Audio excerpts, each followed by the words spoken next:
Ow! Grabe, pumutok.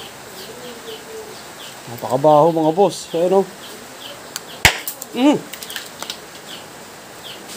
Grabe mga boss. Wala itim pa yan o. Bao! Baka may bulok o bugok na itlog dyan sa bakuran nyo. Sayang, wag mong itatapon yan. For today's video, magluluto tayo ng bibingkang abnoy. Isa ito sa sikat na pagkain sa Pateros o sa Laguna. Pero bata pa lang ako, una kong natikman ito dito sa isla. Marami na kasing nagtitinda dito ng bibingkang abnoy, pero normally, fresh na itlog talaga yung ginagamit nila. Hindi katulad dati na bugok o bulok na itlog talaga yung ginagamit sa pagluluto ng bibingkang abnoy. Kaya nga tinatawag na bibingkang abnoy kasi nga bulok o bugok ng itlog o yung rotten egg ang ginagamit talaga nila pagluluto ng bibingkang abnoy. Kapag fresh egg kasi ang gagamitin mo sa pagluluto ng bibingka, hindi mo talaga mararamdaman ang tunay na sarap ng bibingkang abnoy. Dahil kung gaano kabaho ang bugok na itlog o yung bulok na itlog, ganun din kabango ang pritong bibingkang abnoy. At kung gaano kabaho ang bulok na itlog, ganun din kasarap ang bibingkang abnoy pag naluto.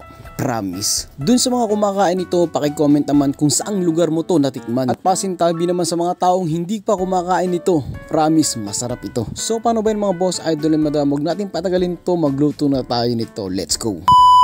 Sinimulan ko na lagyan ng asin itong binating bulok na itlog na ito. Nilagyan ko na rin ng bitchin at paminta para sa mas malasa at mabango. At dahon ng kinchay, huwag mong kakalimutan maglagay nito. Ito magdadagdag ng bango at pampalasa sa niluluto natin ito. Tapos sa mainit na kawali, tayo maglagay ng mantika. Maghulog tayo ng bawang hanggang sa maging golden brown ito. Maghulog tayo ng sibuyas, dagdag pampabango.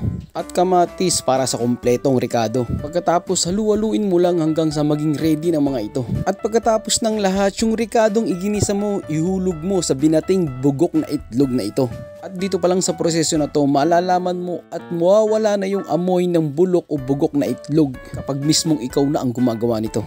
At sa kaparehong kawali, nagpainit ulit tayo ng mantika. At kapag mainit na, ibuhos na natin tong bugok o bulok na itlog. At tandaan nyo, sa mahinang apoy nyo lang lulutuin ito. Pero bago yan, shoutout muna tayo mga boss, idol and madam. Shoutout kay boss Renato Sequeña. And shoutout kay boss Anthony Francisco at sa Marvels Anglers. Grabe, nabubulol ako. And shoutout kay boss Abet Villaran ng Loo Cardoda Rizal. So yun lang mga boss idol, shoutout sa inyong lahat. At kung bago ka pa lang sa page na to at di ka pa nakapollow, baka naman boss idol pakipollow po ng page natin. Maraming salamat. Kung umabot ka sa video na ito, huwag mong kalimutang i-comment kung taga saan ka para malaman natin kung saan ba umabot ang video na ito. So yun mga boss idol, ito yung bibingkang abnoy na literal na bugok at bulok na itlog talaga ang ginamit natin dyan. Grabe, pag ito natikman mo mga boss idol, talaga namang sasabihin mong napakasarap pala ng bibingkang abnoy na ito.